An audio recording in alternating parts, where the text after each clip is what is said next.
Hey everyone, welcome back to another episode of Reading Rainbows, where we're reading Inkspell by Cornelia Funke. And today is Chapter 2, Fool's Gold. For plainly this miscreant had sold himself to Satan, and it would be fatal to meddle with the property of such a power as that. Mark Twain, Tom Sawyer. No! Farid heard the horror in his own voice. No! What have you done? Where has he gone? Orpheus rose ponderously from the wall, still holding that wretched piece of paper, and he smiled.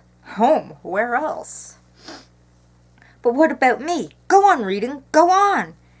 Everything was blurred by the tears in his eyes. He was alone again, alone as he had always been before he found Dustfinger.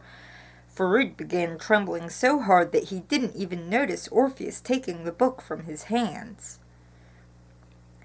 And here's the proof of it once again, he heard the man murmur. I bear my name by right. I'm the master of all words, both written and spoken. No one can compete with me. So the guy is a slimy scum. Master of words, what are you talking about? Farid shouted in such a loud voice that even the hellhound flinched. If you know so much about your trade, then why am I still here? Go on, start reading again, and give me that book back. He reached for it, but Orpheus avoided him with surprising agility. The book? Why should I give it to you? You probably can't even read. Let me tell you something. If I'd wanted you to go with him, then you'd be there now, but you have no business in his story. So I just left out what I'd written about you. Understand? And now be off before I set my dog on you. Boys like you threw stones at him when he was a puppy, and he's enjoyed chasing your sort ever since. You brute! You liar! You traitor! Farid's voice broke. Hadn't he known it? Hadn't he told Dustfinger? Cheeseface was as false as fool's gold. Yeah, I can't blame Farid for being so upset. I mean, yeah, here he is, yeah, he's latched on to Dustfinger, yeah, followed him around like a puppy all the time. Dustfinger has finally pretty much accepted him and was like, yeah, I want him to come back into my story with me. And here this guy Orpheus just goes, nah, you don't belong, so you don't get read into the story. That's just wrong. Something made its way between his bare feet, something furry and round-nosed with tiny horns between its ears. The marten. He's gone, Gwyn, thought Farid. Dustfinger's gone. We'll never see him again. The hellhound lowered its bulky head and took a hesitant step toward the marten, but Gwyn bared his needle-sharp teeth, and the huge dog withdrew its nose in astonishment. Its fear gave Farid fresh courage. Come on, give it to me. He rammed his thin fist into Orpheus's chest. That piece of paper and the book too, or I'll slit you open like a carp, I swear I will. But he couldn't help sobbing, which made the words sound nowhere near as impressive as he had intended. Orpheus patted the dog's head as he stowed the book away in the waistband of his trousers. Dear me, that really scares us, Cerberus, doesn't it? Gwyn pressed close to Farid's ankles, his tail twitching uneasily back and forth. Even when the marten ran across the road and disappeared into the trees on the other side, Farid thought it was because of the dog. Deaf and blind, he kept thinking later. You were deaf and blind, Farid. But Orpheus smiled, like someone who knows more than his opponent. Let me tell you, my young friend, he said, it gave me a terrible fright when Dustfinger wanted the book back. Luckily he handed it to you, or I couldn't have done anything for him. It was hard enough persuading my clients not to just kill him, but I made them promise. Only on that condition would I act as bait. Bait for the book, because in case you haven't caught on yet, this is all about the book. The book, and nothing else. They promised not to hurt a hair on Dustfinger's head, but I'm afraid no one said a word about you. Clients? What clients is he talking about? And before Farid realized what Cheeseface was talking about, he felt the knife at his throat, sharp as the edge of a reed, colder than missed among the trees. A knife. Oh no, I know where this is going. Well, well, who have we here? A well-remembered voice murmured in his ear. Didn't I last see you with Silvertongue? It seems you helped Dustfinger steal the book for him. Isn't that so? What a fine little fellow you are. The knife scratched Farid's skin, and the man breathed peppermint into his face. If he hadn't known Basta by his voice, then that stinking breath would have identified the man. His knife and a few mint leaves. Basta was never without them. He chewed the leaves and then spat out what remained. He was dangerous as a rabid dog, and not too bright. But how did he come to be here? How had he found them? Well, how do you like my new knife? Basta purred into Farid's ear. I'd have liked to introduce the Fire Eater to it too, but Orpheus here has a weakness for him. Never mind, I'll find Dustfinger again. Him and Silvertongue. And Silvertongue's witch of a daughter. They'll all pay. Why did we have to have Basta back? Pay for what? Said Farid. Saving you from the shadow? But Basta only pressed the blade more firmly against his neck. Saving me? They brought me bad luck. Nothing but bad luck.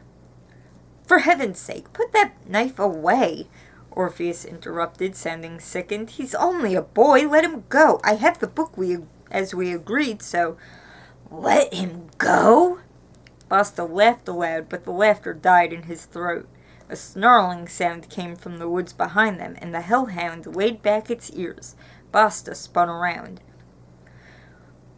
What the devil? You damned idiot! What have you let out of the book? Farid didn't want to know the answer. He felt Basta loosen his grip for a moment. That was enough. He bit the man's hand so hard that he tasted blood. Basta screamed and dropped the knife. Farid jerked back his elbows, rammed them into the man's narrow chest, and ran. But he had entirely forgotten the little wall by the roadside. He stumbled on it and fell to his knees, so hard that he was left gasping for breath. As he picked himself up, he saw the paper lying on the asphalt, the sheet of paper that had carried Dustfinger away. The wind must have blown it into the road. With quick fingers he reached for it. "I'd just left out what I'd written about you, understand?" Orpheus's words still rang in his head, mocking him. Farid clutched the sheet of paper to his chest and ran on, over the road and toward the dark trees waiting on the other side. The hellhound was growling and barking behind him. Then it howled. Something snarled again, so fiercely that Farid ran even faster. Orpheus screamed, fear making his voice shrill and ugly. Basta swore, and then the snarl came again, wild as the snarling of the great cats that had lived in Farid's old world. So, I don't know what sort of great cats or snarling beast might have come out of Inkheart, but I'm glad that it's going after Basta at least. Don't look around, he thought. Run, run, he told his legs. Let the cat eat the hellhound. Let it eat them all, Basta and Cheeseface included. Just keep running. The dead leaves lying under the trees were damp and muffled the sound of his footsteps, but they were slippery too, and made him lose his balance on the steep slope. Desperately, he caught hold of a tree trunk, pressed himself against it, knees trembling, and listened to the sounds of the night. Could Basta hear him gasping? A sob escaped his throat. He pressed his hands to his mouth. The book! Basta had the book! He'd been supposed to look after it, and how was he ever going to find Dustfinger again now? Farid felt the sheet of paper that held Orpheus's words. He was still holding it tight. It was damp and dirty, and now it was his only hope. Hey, you little bastard! Bite me, would you? Bastard in a children's book? Basta's voice reached him through the quiet night air. You can run, but I'll get you yet, do you hear? You, the Fire Eater, Silvertongue and his hoity-toity daughter, and the old man who wrote those accursed words. I'll kill you all, one by one, the way I've just slit open the beast that came out of the book. I wonder, did he actually slit it open, or is he lying again? Farid hardly dared to breathe. Go on, he told himself. Go on, he can't see you. Trembling, he felt for the next tree trunk, sought a handhold, and was grateful to the wind for blowing through the leaves and drowning out his footsteps with their rustling. How many times do I have to tell you there aren't any ghosts in this world, one of its few advantages? He heard Dustfinger's voice as clearly as if he were still following the fire eater. Farid kept repeating the words as the tears ran down his face and thorns gnashed his feet. There are no ghosts. There are no ghosts. A branch whipped against his face so hard that he almost cried out. Were they following him? He couldn't hear anything except the wind. He slipped again and stumbled down the slope. Nettles stung his legs, burrs caught in his hair, and something jumped up at him, furry and warm, pushing its nose into his face.